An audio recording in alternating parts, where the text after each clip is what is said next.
Welcome to studio in Telugu.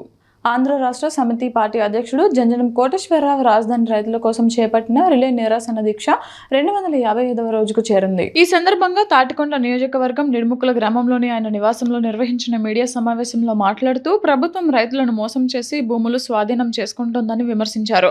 1250 గజాల plot ఇస్తామని చెప్పి రైతులను మభ్యపెడుతున్నారని, గతంలో 33,000 ఎకరాలు తీసుకున్న 12 సంవత్సరాలు గడిచినా న్యాయం జరగలేదన్నారు.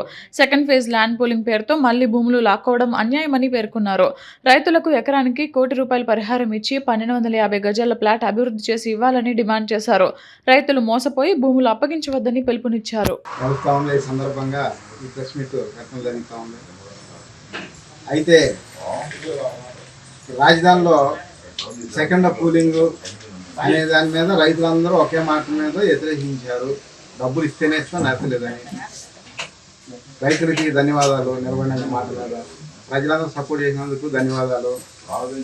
అయితే వాళ్ళు సెకండ్ పూలింగ్ అనే దాని మీద 7 గ్రామాలని అవి కూడా ఇవ్వటం ఆపేసి ల్యాండ్ ఎక్స్టెన్షన్ అని 1,75,000 ఎకరాలు తీసుకోవడానికి మళ్ళీ ఒక ప్లాన్ చేసుకున్నారు.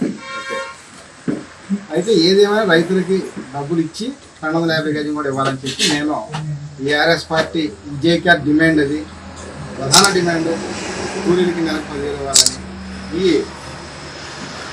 అయితే సీఎం గారు వెళ్ళి వాళ్ళు కూడా స్పందించారు, ఆలోచించారు. కొంతమంది చిన్న చిన్న నాయకులు అడ్డుపడ్డా కూడా ఇది ఆగకుండా వాళ్ళు లోపల గ్రౌండ్ వర్క్ చేసుకొని ఇవ్వడానికి సిద్ధంగా ఉన్నారు.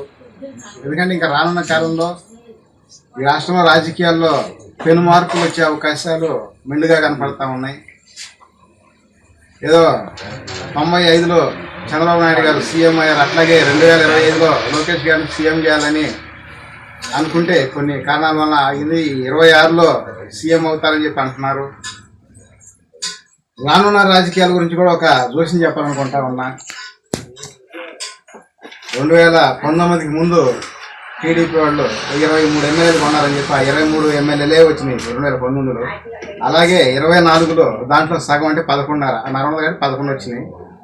అట్లాగే నెక్స్ట్ కూటమి సీలిపోయింది అన్నారు. ఏం కూటమి సీలిపోదు, కూటమి ఉంటుంది.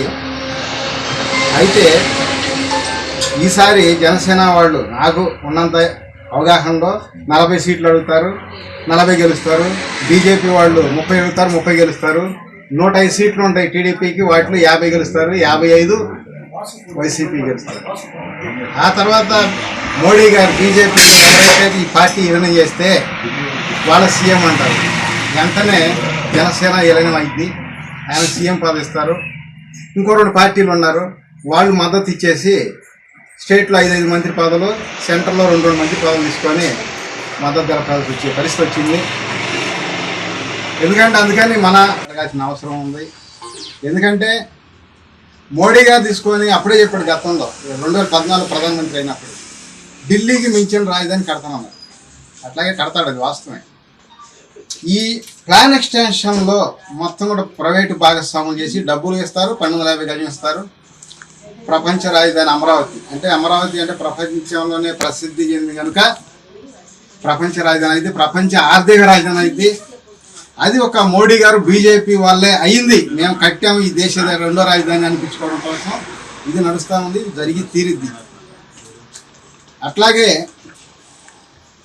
మిగతా ఎస్సీ ఎస్టీ బీసీ మైనార్టీలు అందరూ కూడా కలిసి చిన్న చిన్న పార్టీలు అందరూ కూడా రానున్న కాలంలో ఏ ఘాటి మీదకి వచ్చి మనం ఒక్కొక్క జిల్లాలో ఒక్కొక్క నాయకుడు ఎస్సీ ఎస్టీ బీసీ మైనార్టీలో గెలిచిన వాళ్ళు గట్టిగా పోటీ చేసుకొని ఒక్కొక్క నియోజకవర్గం శాసించాలి. ఎవరో పార్టీ తరఫున